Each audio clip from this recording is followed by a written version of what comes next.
Leafs youngsters impress in weekend sweep of the Habs. Whose stock is trending up? Whose stock is trending downward? Got a feeling that Connor Timmins is going to show up in that one. Timmins season placed on hold.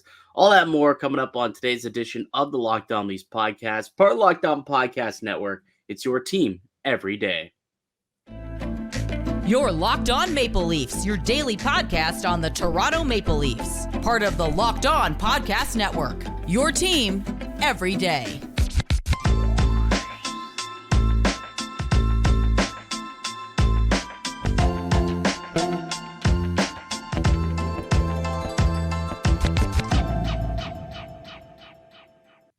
Hello and welcome into the Locked On Leafs podcast, a daily Maple Leaf-centric podcast hosted by myself, Mike DiStefano, and my co-host, Dave Morassutti. What's going on, pal? I see you're rocking your old T.O. sweater. Happy about that big dub your boys got over the Bill Belichick. I think that was the largest loss of Bill Belichick's career, wasn't it? Was it 38-3? That was a 35-point loss, was the largest in Bill Belichick's coaching career. So I'm happy about that. On top of, I grew up with a brother who's a huge Patriots fan, a cousin who's a huge Patriots fan, and one of my good friends who's a huge Patriots fan. So a lot of unhappy people because of the Cowboys. So I'm happy about that. A lot of in your face. And hey, Leaf fans got to do a little in your face type of stuff this weekend with Habs fans, right? My uncle's a diehard Habs fan, and I it's so annoying. And I know it's preseason, and like ultimately, again, as we like to preach here, the score does not matter. It's the process. It's what it looks like that matters. But I got to tell you, I hate when the Leafs lose to Montreal because this guy just squawks and squawks and squawks. So at least when they win a game, even though it's preseason, I can chuck it back at that guy every now and then. So, the Leafs, nice little sweep this weekend. They got one more game tonight against the Montreal Canadiens, so that'll finish up their 3 games against Montreal in the preseason. But Friday, 2-1 win over Montreal, and then they followed it up with another victory Saturday night. 3-1 was the final there. Dave, what stuck out to you about either of these games? Well, I mean, I saw the rosters going into those games, and I'm like, well, this is going to be an interesting, I didn't have high expectations. Obviously, we're not looking too much at the results, but you're also like, not a lot of NHLers, except on the blue line. They did load up with some veterans, especially for the second game. But you're just like, I don't know what to make of what Sheldon keeps obviously trying to do here. He wants to get the young guys going, get to give them looks. So I did like that, and I liked what they did. Right, there weren't a lot of glaring mistakes. It was nice to see Samsonov obviously get in that and show that he's still good. Right. Did you think that he might have forgot how to play over the summer? It took, I thought maybe it'd take him a minute to remember what he had to do in the net there, but okay. No, that didn't appear to be the case. And I think the second game everyone had the bigger buzz about because look at who the 3 goal scorers were. Yeah, Matthew Knies, Fraser Minten, and Nick Robertson finally able to pot one.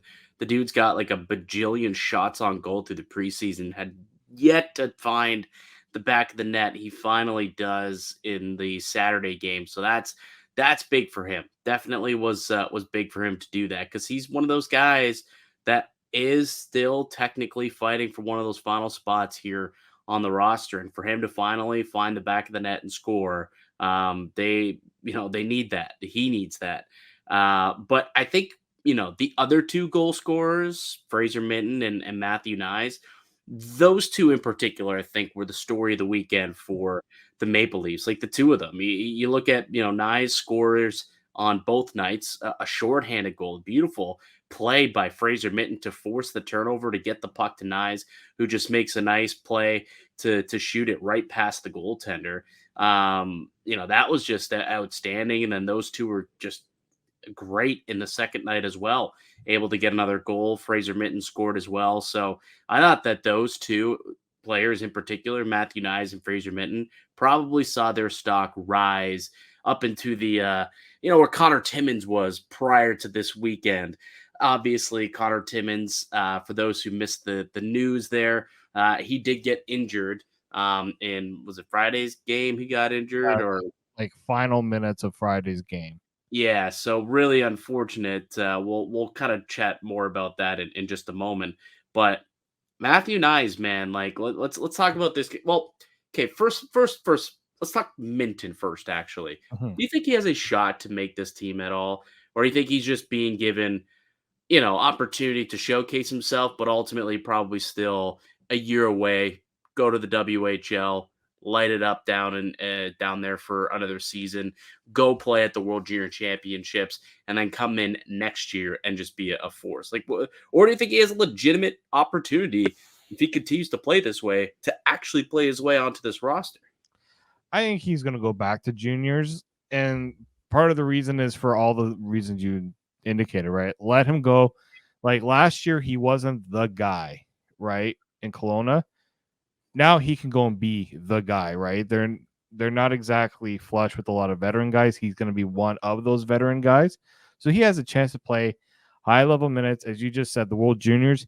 He even mentioned the World Juniors as something that he wants to, strive to be a part of this year, right? He hasn't had that opportunity yet. So I think that's another one.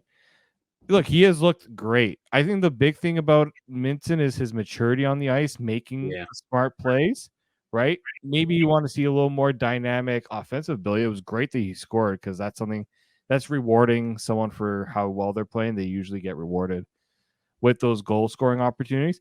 I just want to see him develop that a little bit more. Where's the best place to do that? It is in juniors, because obviously he can't go to the AHL. There's only the CHL or the Leafs. So I think that's the best place for him to go and do that. Now, the only scenario I can foresee is that they give him a game or two, like a few games, because they can do that without burning a year of his ELC. But Yeah, at that rate, I don't see them trying to do that, considering the roster crunch they have. They just don't have the ability to say we can keep a certain amount of young guys to start the year. Yeah, yeah, totally. If he's making the roster, um, that would be a big surprise. I'll say this though, and he can play up to 9 games. It is before burning the first year of his contract. Just for those who are wondering, I'll say this though. I like last year, he was one of the final guys cut, and then he got hurt and then placed on the injured list. But like he was around the team after, like, to start the season. I think he was in attendance on opening night. I think I remember seeing him on the bench injured with the team. So, he's somebody who made an impression on Sheldon Keefe last year very clearly. He had glowing remarks on the kid at last year's training camp, and he just has really, really parlayed it into a second straight terrific camp. So, I don't think he's going to make the team. I'm with you. I think that probably you're looking at one more season of seasoning for him, and then next season, I mean, I think this guy could come in and be like a 3C right away as a 21 year old. Like he's been real solid, and I know some people may say, "Oh, it's preseason," but like go look at the go look at the roster he was playing against in Montreal. Like he was playing against Josh Anderson. He was playing against Brendan Gallagher. Like Okay. they had some pretty good players out there for Montreal this weekend, and he was matched up against them. So, that's a really encouraging sign if you are the Maple Leafs, because he's going to be part of this team's future. That's for sure. And then Knies has solidified his a Yeah. role on the team with the way that he's played over the last couple of, like, this kid, he's gonna be something special for this team. Like I truly believe that he's gonna bring an element that they don't have. We saw a little glimpse of it last year in the playoffs. Just someone who's just got like a tenacity to just go after the puck, and he can really shoot it. He's a smart player too. He's shifty. And it looks like his skating, like he's just a powerful skater. Maybe not the fastest guy, but his skating looks better. He must have worked on it over the summer. And that's one thing that I remember being not a big question mark, but it was kind of when he was coming out of college last year. It was, well, is he going to be able to keep up with the NHL, with the pace of the NHL? Because his skating, some pundits say it was not the best, we'll say. I mean, he certainly worked on it, and it's not gonna hinder him at all. I think Matthew Knies has solidified a spot on this roster, hands down. I think the big difference too, where was he last year? He was preparing to play in college. This year, he's preparing to play in the NHL. I think that mindset and knowing what he needed to work on to get himself to be NHL caliber, I think it totally changed his mindset going into this training camp. Like he knew he needed to get stronger. He knew he needed to work on those areas of his game that were already pretty good, but I think it's improving on a strength to make it undeniably his best attribute, which is his strength. Like he is so powerful, especially down low, getting to those loose pucks. That's what I love most about him. That's what makes him such an intriguing player for this Leafs team, because we said that was something this team lacked. The ability to really just have that sustained pressure in the offensive zone, winning those loose puck battles. I can't tell you how many times I would always be annoyed that the Leafs wouldn't win those loose puck battles. He is someone that can do that, and they got more guys that can do it now.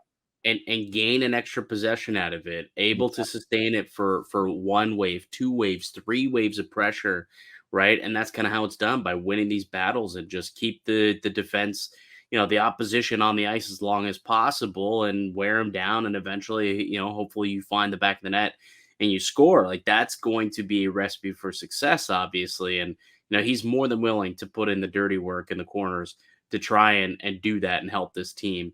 Because he's been doing that, right? He's been doing that all throughout camp, and he did that this weekend. Really a guy who saw his stock rise a lot for me, into where I thought maybe at first, probably like a middle 6 guy, third line maybe. He can still, he's still young.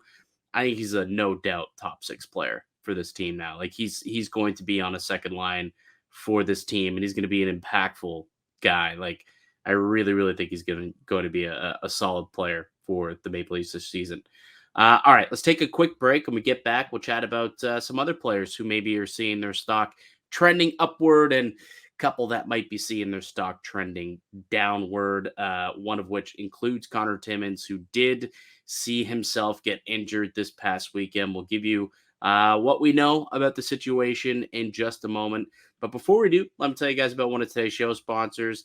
And that's eBay Motors. Passion, drive, and patience. What brings home the winning trophy is also what keeps your ride or die alive. eBay Motors has everything you need to maintain your vehicle and level it up to peak performance, from superchargers, roof racks, exhaust kits, LED headlights, and more. Whether you're into speed, power, or style, eBay Motors has got you covered.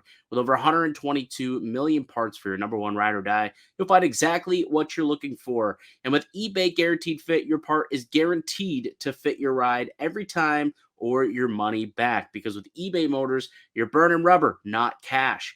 With all the parts you need at the prices you want, it's easy to turn your car into the MVP and bring home that win. Keep your ride or die alive at ebaymotors.com. Eligible items only, exclusions apply. eBay Guaranteed Fit only available to U.S. customers. Welcome back into the Locked On Leafs podcast. It's Mike DiStefano and Dave Morassutti. We are a daily Maple Leafs podcast, so make sure that you do subscribe wherever you find our podcast, at Spotify, iTunes, Podcatcher, Stitcher, wherever. Also up on YouTube, you can subscribe to us. Leave a like if you enjoy the video as well. Let us know, who are some guys who have impressed you so far through camp and have seen their stock really rise over the course of the last couple of weeks. We've already talked about how we've seen the stock rise of Matthew Knies and Fraser Minten. About a week ago, we were really singing the praises of Connor Timmins. Who's another guy over the course of the camp, and maybe even over the course of this weekend, who you've seen their stock rise for the Maple Leafs? I mean, Easton Cowan was another one for me when I see, like, I didn't know what to expect from him, right? Because we heard about. So here's the thing with Cowan. Is his stock on the rise right now or on the decline? Because, like, he started off hot, but I'd say the last couple of games, it's been fine, but it's not what we're all talking about now. You know what I mean? For me, I didn't have big expectations for him. So, like, I might expect him to be a powerhouse every game and be productive every game. It's kind of hard to do that at his age. So Yeah, I would say it's him being quiet the last few games is, I think, par for the course for what he is, and with the opportunity and being thrown into different scenarios as well. So yeah, I think of course you want to see him go on a nice little trend up and not have these hot and cold moments, but I think that's expected. Yeah, for sure. I'll add another one, Tyler Bertuzzi. The unmade bed himself. Yeah, How he's about just this guy's get up? Do you see all that? Like, no tape, no knob. No, I mean, we already know about the tooth, but like his tongue on his skates just flapping out. Like this guy, I think it was Gord Miller, said he looks like an unmade bed, and it's true. He looks like the sloppiest dude. It looks like he legitimately woke up drunk and went to the rink, and it just like put on his gear and is out there playing hockey. It's insane. you know what? Sometimes my biggest issue with certain players, especially new players nowadays, is how they have to have everything almost pristine and perfect. And sometimes their habits, like certain habits that they have when they're doing their preparation, their pre warm up, and all those things. I just like I don't think anything could throw Tyler Bertuzzi off his game. No, no, honestly, like the guy takes it probably spends 2 minutes. Yeah. 2 minutes getting ready. Like that's it. And he was asked too, he's like, why no knob? Like no tape on your stick? Well, he's like, oh, it's annoying. It's like I don't like taping sticks, so I just don't tape my stick. Like that was the answer. Like, all right, sure, okay, whatever. But yeah, he's the guy who I'm definitely excited to see him really start to gain more chemistry with like the Leafs top guys up on the top unit with Matthews and Marner. He's certainly someone I'm excited to be watching over the course of the first like month. Definitely the newcomer that I'm most excited about would be Bertuzzi. So he's a good one. Someone who certainly is seeing his stock trend in an upward trajectory. Not only because of his on ice play, but he just seems like an absolute beauty, just like a blue collar workhorse type of guy. And that's just what Toronto loves and wants. So off ice, also trending upward. Yeah, for sure. How about Pontus Holmberg? Oh, I saw when I watched that preseason game that I went to, like I wasn't looking to see what Pontus Holmberg was doing because I felt like that was a guy that was going to be on the bubble for a roster spot just because it wasn't an obvious place for him. But just the small details in his game, right? Like he's got relentless pressure off on offense, but they need someone to come back and be reliable defensively. There he is. Yeah. Someone's unaccounted for in the defensive zone, he's on it. Like the awareness in his game is, I think, what I see in him. And again, he's one of those guys that they've put into these situations to say, show us what you can do. And he has. And it's a little unfortunate that he might not make the roster because of salary cap reasons, because they just can't have extra guys on the roster. Yeah. Because he's someone that I feel like should be on this roster to start the season. I almost wonder if he's starting to, like, I know we spoke on this like I think it was on Friday's show or maybe Thursday's show where we were saying Noah Gregor's it feels like a lock. But like if you got guys like Holmberg and guys like Robertson who are very much on the fringe of making this team, I mean, would you want to block either or both of those players so you can have Noah Gregor? Like as much as a useful piece, I think Noah Gregor is, and if they sign him and he becomes a fourth liner for this team, I think he'll be a good fourth liner. He's a good depth player, but I'm almost starting to think now, would I want to block Holmberg from getting some NHL minutes if that were the case? I don't know. It's definitely something that I think management will be thinking about in the next week, and certainly Sheldon Keefe as he tries to put together, his ideal lineup for night one. Who would you rather have, Holmberg or Noah Gregor as it's a fourth line winger? That's something that that's going to be a decision that's going to have to be made over the course of the next little bit. Because I'm with you, man. Like Holmberg for me has been one of the Leafs' best 12 forwards. And it'll be really, it would stink for him to get sent down due to cap casualty, basically. But it's could very much happen. Could very much happen. And then all it takes is one injury, and this got to be right back up with the main club. Stock down. Someone whose stock you think is trending downward. Is this where we should just get into the Conor Timmins thing? Because no one's stock was higher. Yeah. Nobody's stock was higher like 72 hours ago. And then Conor Timmins unfortunately gets injured and will be out long term, is what we're being told. I don't know what exactly that means. Yeah. Couple weeks, a month, couple months, not too sure. But he will not be ready to go for the start of the season, is what we're expected to believe. In which case, he went from this guy's got to be on the opening night roster, this guy's top 4 material, to now, he's going to be on the injured list and not going to be part of this team for the first little bit. It's unfortunate, and we were kind of wondering how the Leafs were going to get around the salary cap issues with this team.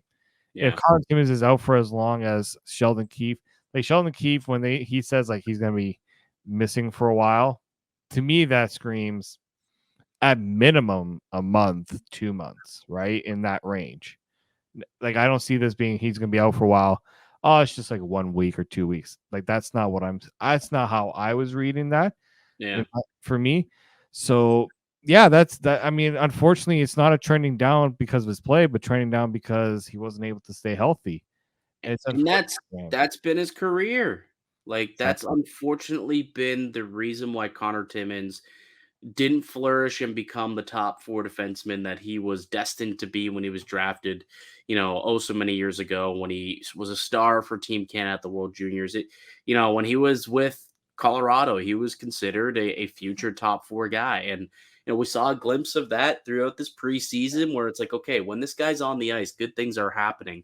When he's, playing with confidence and jumping up into the rush, we're seeing, offense come off of his stick. And unfortunately, Timmins' season cut short, or at least put on hold until he returns.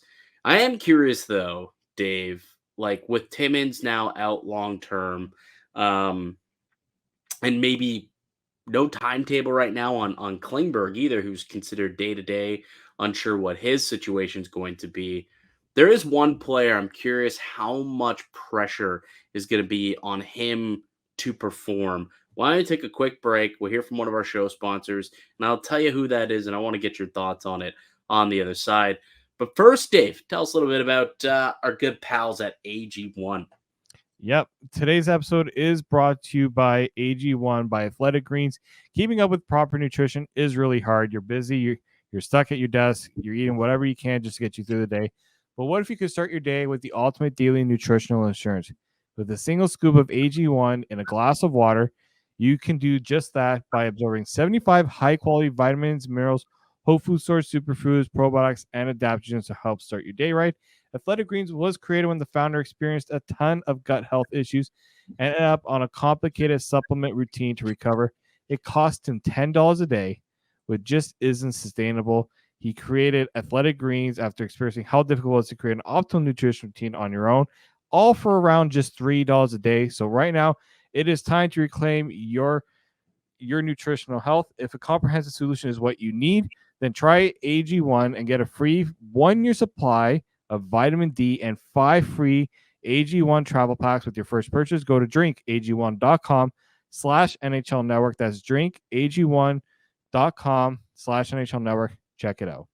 Welcome back into the Locked On Leafs podcast. It's Mike DiStefano and Dave Morassutti. We're hosts here at the Locked On Leafs podcast. And big time Leaf fan, noted massive Leaf fan, Edge, just made his debut, Dave, on AEW. Been hearing about this for a bit. Adam Copeland is all elite. How do you feel about that? Somebody who's watched wrestling for as long as I have, it's surprising to see that. Like, it's it's hard to grasp in a way. Well, didn't he also put out a video like 3 weeks ago saying, "I have a WWE contract in my mailbox. I just haven't signed it yet. I don't know what I want to do. I might be retiring." But like, and then all of a sudden he goes to aid. It's kind of bizarre. I just saw it come up on my timeline that he officially made his debut last night, and he is all elite at AEW's Wrestle Dream, their pay-per-view. So that was kind of interesting. I'm sure he's keeping tabs on what's going on with the Maple Leafs, as he always is. And I'm sure he's well aware of what's going on with Connor Timmins, because every single Leaf fan is, because there was some real hype there for about 48 hours, and then it was quickly derailed. The hype train derailed with the injury. Also, a day-to-day injury to John Klingberg. How much pressure do you think there is with these injuries that have occurred so far now on Timothy Liljegren? Oh, I think a whole lot. Timothy Liljegren, I've always had high hopes that he could, live up to that potential of being a first-round pick, getting himself back into being, worthy of that top 4 defenseman that he was kind of touted to be when he was going into that draft year. And slow start, having to build himself back up to playing hockey again right after not playing that much. So I know that they put the assistant captain. They gave him an assistant captain for one of the preseason games that I think for most of the preseason games I've seen him play. Yeah, there for a few. I think it shows the organization really wants him to take that step forward. And I really want to see him take that step forward, because we constantly talk about this blue line is something that is concerning for people. How are they going to be able to really up their level? And I said, Timothy Liljegren's got to take a step forward. Like, that's an easy one. You see your young players develop into something rather than having to go out and trade for a guy constantly. How many times we have to hear, they got to find a blue line or they got to trade for a guy. I'd rather see this team give a younger guy a chance, and also for that younger guy to obviously work his way into those opportunities as well. That's why the Sandin trade was so disappointing, because it's another first-round pick that you felt like had the potential to be something, and for the Leafs, and I mean for the Leafs' sake, it didn't work to what they wanted it to be. Maybe with Washington and the new opportunities there, he can show the Leafs what he can. I have a different viewpoint on that trade. I thought that was a great trade, actually, by the Maple Leafs. Now it became Easton Cowan, right? Turned it into an asset. Yeah, that became Easton Cowan. So I don't know I thought it was a great, but Liljegren's going to definitely. It's not make or break, but this is a year where he can kind of take a step here, and they're asking him to take a step, right? Like you just mentioned, they gave him, the assistant captain's role, and it's been reported that he's somebody who they want to kind of work into that leadership core. He's been around the group for a few years now, but he's ready to take that next step. And you saw how much he played the other night. Like, he played 24 minutes and 16 seconds, and he was putting a lot of situations that he wasn't normally in, I guess you could say. There was a quote here, I'm just trying to find it right now, from Sheldon Keefe talking about his game the other day, and just saying how he put him in a lot of spots that, they typically don't have him playing, and they just want to see how he does in those specific spots. And that's really what, you look at the preseason, that's exactly what it's all about. So it was good to see him, being given those opportunities. It's preseason, I get that, but then also making sure that, he goes out there and he's able to look good, play the part of like a top 4 guy. Because if you look at the injury, if Klingberg's out, I mean, next man up is Timothy Liljegren. He's got to play the part of a top 4 guy. Remember last year, there were stretches where he did look like a top 4 player. And, he spoke on that too.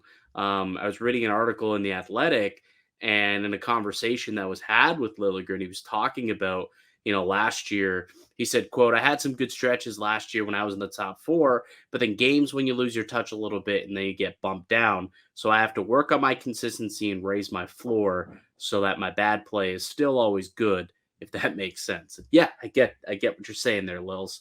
On a bad day, you still got to make sure that you're an effective player. So it's going to be interesting to see, Timothy Liljegren take that next step, be part of the leadership core. I think jumping up into the rush was something else that Sheldon Keefe wanted him to do a little bit more of, and I think he did that in the game the other night against Montreal too. So it was good to see. Yeah, I mean, there's more to his offense, right, than I think we've seen, and I think he's showcased it a little bit at times, but I think at times as well, when he was on that great stretch, then it was like the guy could not stop turning the puck over in the worst possible situations that made him, I wouldn't say a liability, but people were calling him a liability at times just because of those mistakes. But young players are going to make mistakes, especially when they're put in elevated roles and they have to work themselves into those roles. So I do want to see Timothy Liljegren play with confidence, because at one point, him and Morgan Rielly actually worked together as a pairing. Yeah, that's kind of what you want to see. Well, so I was going to ask you that question. I mean, like, let's say this injury to Klingberg lingers and he's not there opening night. I mean, I don't think we're seeing Liljegren and McCabe, do you? Like, we end up seeing Brody drop down with McCabe. That's a shutdown pairing, and then we see Liljegren get shot up to play alongside Morgan Rielly. I would assume. I would assume that as well. It's a more natural fit, in my opinion, to see those two work together, because you can deploy them in more offensive opportunities. And we know Morgan Rielly is going to be the guy to jump into the rush, so Liljegren doesn't have to do that. And Liljegren can, I know it'll be a lot to ask because he take more of the defensive responsibilities of that line, but I think he's capable of it. And it's asking a lot of Brody and McCabe to be that defensive, shutdown pair, but I think they're very much capable of it. I think that's what they are paid to be, though. Right? Exactly. Like, they don't score goals. Brody's been doing that ever since he came to Toronto. Yeah, I don't think it's a lot to ask of them. I think that's got to be the role. Expected of them, I would. Yeah. You know what I mean? Like, the question though is the third pairing, right? Now that's where I have the biggest question mark, because somebody was asking me about what concerns me for the season. It's the defensive depth, because it looks top. Like Brad Treliving can talk about how confident he is in the blue line, but you start losing a couple of guys to injuries. That's where I don't know how much confidence you have in that depth when it's Lagesson, Giordano, and guys like that. Benoit, we got to see him play for the first time. Yeah, big guy, huge. Like, big I can see why. He's a tree living guy. He's a tree living guy for sure. He is for sure. But he's a left hand shot though. Like, they don't really have a guy like Timmins was kind of that only right hand shot who could come in and replace a Liljegren or replace a Klingberg. And now if both him and Klingberg are out, it's like, man, who else do they have that can play the right side? Like, unless I'm mistaken, there's another young defenseman that could play both sides. It's gonna be interesting. Like, is Villanova gonna get kind of thrust into some time here? And Name, probably not, I would assume. And that's a player when we're talking about. That's kind of one player we want to look at the trending up and down. Like, I was kind of hoping that eventually we'd see William Villanova, see a stock rise, because that's a guy that they invested an early round pick on. And he's played a season in the AHL. It's not like he's coming straight out of juniors. This is someone who's played professionally, and these are the types of players you need to start seeing step into these roles, right? I'm not expecting the guy to come in and play 20 minutes a night, but he's got to be able to play NHL minutes for you. Like, Mikko Kokkonen has at least shown something. He's able to provide some offense. Defensively, I'm not exactly expecting Mikko Kokkonen to be, the answer, but you got to start seeing some guys. Like, you brought up Villeneuve, and I think he's the perfect example of someone we need to see more of. Yeah, still young, still some time for him to get it. Was it 21 years old? Yeah, 21. So there's still some time, but like there's no who is that kid? Matt Holloway's not here anymore. So like Matt Holloway's not He's a actually player that they placed can on follow waivers. up. There's quite a few guys that were placed on waivers too. Yeah, they could potentially go and grab somebody who's a right shot D. Lassie Thompson could have been a decent get for them Well, if they wanted. you to ain't go beating that out route. Anaheim for Lassie Thompson, unfortunately. No, they I think they're first in the waiver wire, and they're like, yes, we'll take this former first round pick, still young, produced in the American League. Yeah, we'll try and turn him into something. That was a surprise, actually. So far, that one and Ty Smith getting cut Nice. too, but he cleared waivers, which just goes to show like how much stock that guy, how much his stock has just cratered. It's like the crypto market. That guy, like That was the John Marino trade, right? Yeah. Oh boy. Yes, it was. John Marino's like a solid top 4 defenseman for Jersey. Like I think that kind of explains why Ron Hextall is no longer with the Pittsburgh Penguins. Might. And now our guy Kyle Doobie Doo is over there. And he said, Ty Smith, you ain't it, pal. Put him on a one-way ticket down to Wilkes-Barre. I don't know. Like, I hopefully he can salvage a career, I suppose. We don't need to have any Ty Smith slander here on the Lockdown Leafs podcast. All right, buddy. Anything else that you want to mention over the weekend? Any other news, notes? Anything from either of the games? You excited tonight? I'm kind of curious, actually. So we didn't see any. So we're recording this Sunday night, I suppose. We could maybe some guys will get sent down. There could be cuts if it happens and they release dudes Monday morning. And if that's the case, then I guess disregard this conversation if that has already happened by the time you're listening to this. But you surprised that we haven't seen any cuts? I thought for sure that after the back-to-backs we would see a slew of guys get sent down. Like, especially with a bunch of players being placed on waivers on Sunday, that's when you want to send some guys down potentially that you want to see their waivers. I mean, I don't think but like who? Like, I don't think the Leafs have anyone. Not really. To sneak through, like Martin Jones is it really? No, but like maybe like I don't know if they want to say like they want to get a sneak with Dylan Gambrell to the Marlies, but he's injured. Hurt. Yeah, it's like you can't even do that. I think he could go through. I wouldn't be worried. If somebody claims Dylan Gambrell, then this is clearly one of those. The Leafs have something. Everyone wants a piece of the Leafs. Yeah. So yeah, I like that was the one for me. I was expecting when I saw. I mean, CJ, I think was the one that Chris Johnson was the one that threw out all the waivers, and I'm just looking, scrolling. I'm like, no Toronto. Wow. Yeah. So I'm guessing that they're going to keep a few of those players around, and they'll play tonight. Are we going to see another like young team tonight? You think then like that would be the only reason to keep them around? I think by like Tuesday you're gonna see like that round of cuts, or even right after the game, right? I think they're I mean, we haven't even seen a roster, right? So I guess a lot of the guys that could be playing on Monday might be the ones that get sent down. That's what I mean. Like I think that could very well be the case, that it's like maybe you want a final look at some of these guys, but perhaps we don't see a veteran roster for a third straight game. I guess it could just be kind of a meh. Although it's in Toronto, so you would think that they want a couple of guys out there for a home preseason game. But we'll see what ends up happening tonight. Hopefully they can keep it rolling, though. That's 3 straight preseason wins in a row for those who do keep score of preseason records. Hope you're happy now. They're above 500. I personally do not really care, but they're playing well, and that's really what matters in the end. So hopefully they continue that trend, continue to play well, and let's see some other guys try and raise their stock and make these cuts as difficult as possible for Sheldon Keefe and Brad Treliving and company. All right, pal, let's get out of here. Good stuff. That'll do it for us here on the podcast. I'd like to thank you all for listening and supporting the show. You can subscribe to the Lockdown Leafs podcast on all podcast networks. You can receive daily Leafs content. Follow myself on Twitter at Mickey_Canuck.